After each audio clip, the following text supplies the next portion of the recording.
everyone, out here in the garden on the landscape fabric, and I just thought I would give an update of what we have been up to for the last few weeks. I have fallen out of a habit of posting videos.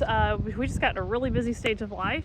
Spring has sprung, and I just thought I would give you a little bit of an update of what is going on the Homestead here. So let's start with a garden tour. Alright, gonna start out really simple here. This landscape fabric area, I plan on doing mainly all flowers this year and selling some cut flower bouquets. I took a chance and planted out some dahlia tubers earlier last week. It was a little early. I knew we had a chance of rain, but that chance of rain turned into like 3 to 4 inches of rain. I only did 7 tubers. Pretty positive they've rotten in the ground. Is what it is. We'll just give them a little bit more time. But that's all I have going here on the landscape fabric. Let's move to the raised beds. So the raised bed area is my favorite gardening area, particularly for vegetables. We've got quite a bit. I don't even plant a lot of vegetables in the ground garden anymore. Mainly that's going to be all for flowers, but I will do tomatoes over there. So let me show you what we've got going in the raised beds. And we've had quite a few harvests of some things so far, and it is April 21st and we're zone 6B. So let me show you. All right, I need to do some weeding, but this is garlic. Weeding in between the garlic rows is really easy. So garlic's growing good. And then, oh my goodness, this is all of the lettuce. And we've had quite a few salads. I need to get out here and do a picking again, but you want to pick lettuce in the morning or the evenings when it's nice and firm, otherwise it gets kind of wilty.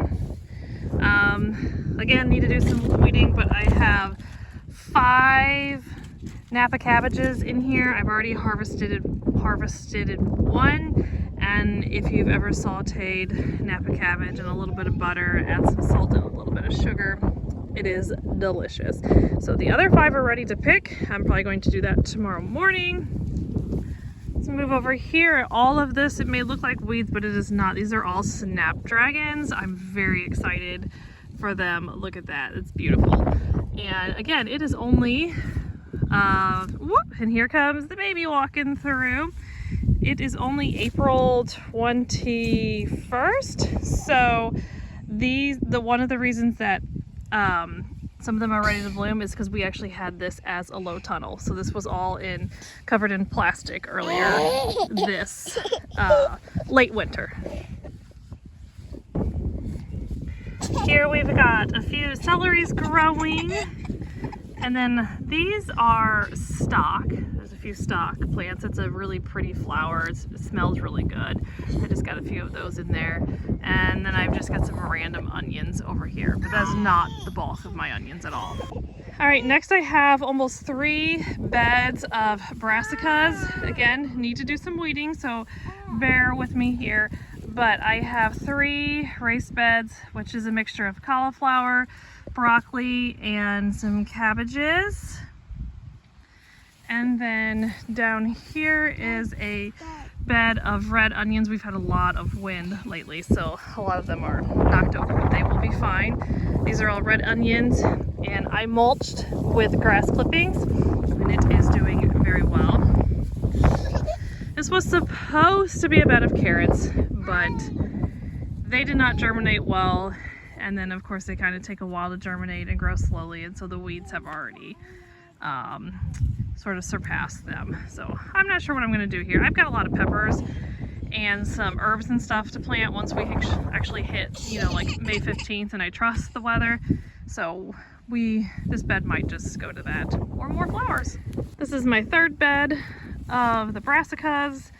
And then we move over here, and this is my big bed of yellow onions, all mulched in with some grass clippings, which I'll probably do another layer the next time we cut grass, because we do have some weeds coming up there.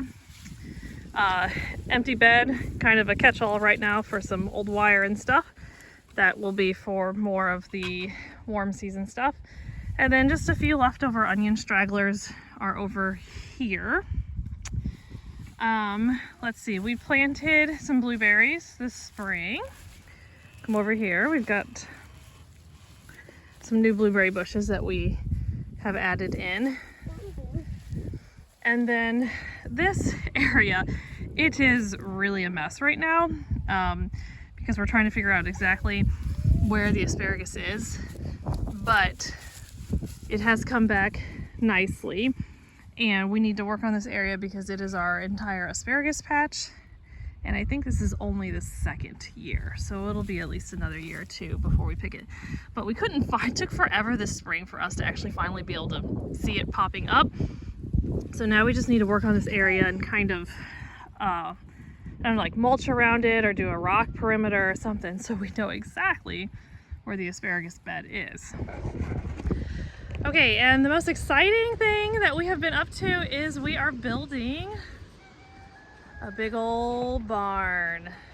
So this is a huge deal for us. Okay, so we are a farm family. We are on one income. I stay home with the kids and my husband works full time. So this is a huge deal for us. Farm life on one income, you have to preach yourself contentment every day because you're gonna watch all your friends and family members making improvements that you can only hope to make someday. And this barn has been on our to-do list for a while. So it's going to be a cattle barn. Our oldest can start showing market steers next year, so we'll start breaking those animals, halter breaking them this fall.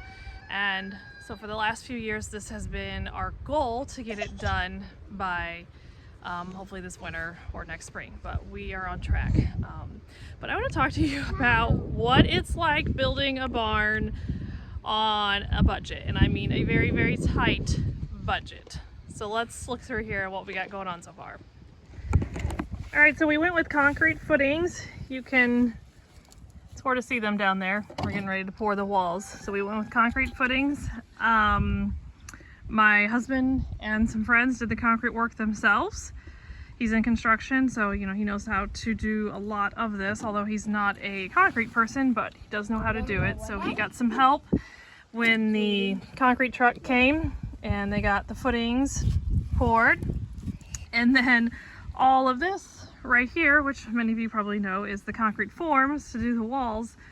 And again, I'm talking, we're doing this on a budget. So you can rent, well, first of all, you could pay an actual like flat work company to come out and set the forms and do all the concrete work for you. Well, we just don't have the money to do that. So the next step is you can rent concrete forms, but renting them, we looked into the price and it was $4,000 just to rent the forms. Yep, buddy, let me help you get down. All right, so $4,000 was not an option either. So with my husband and father-in-law both being in construction, they were able to find a place that they could actually borrow the concrete forms, but we're on a very tight time window. They need them back. So for the last 3 days, my husband and father-in-law and some friends have been putting up these forms, and everyone will tell you like it's the worst job and you can never even get friends to help you out with it. They're sore, their backs hurt. It's just really a miserable job, but the end is in sight.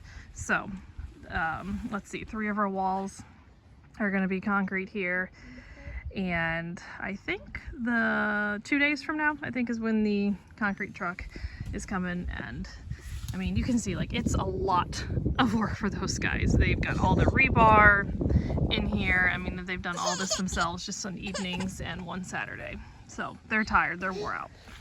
So if you walk over here, it's kind of hard to just picture the barn right now, but this is all the barn. And then this will be like a little lean-to off the barn right here, which is where we will park the cattle trailer. So we're really excited. This is the only really outbuilding we have on our property up there. And it's just filled with mainly old tractors and some wagons and stuff. So we don't really have anywhere yet that we've been able to run cattle, like especially when they're calving and we have issues. So excited for this, and I'm so excited that we can do it on one income. And a lot of it is just because over the years my husband has collected stuff. Like this was always on the to-do list. So when he can find a deal, like you see telephone poles or utility poles, whatever you want to call them, in the back there, you know, those are things he's collected. It's kind of hard to see what's all up there, but we have some things up there as well that we will use. Some, okay, I'm not a construction person, so bear with me. I think they're called like bar joists. He's got some metal trusses, just things like that that he has found on deals here and there that we've been able to collect. I believe he's even got a lot of the tin already. So it may not be the most beautiful barn. I believe he even has like some of the tin collected, older tin, so it may not be the most beautiful barn. It's not gonna be this big old red fancy barn, but I'm okay. Like, it's awesome that we are able to do this on our budget, and it's gonna come together, and we're gonna have a place to camp out and work with the steers.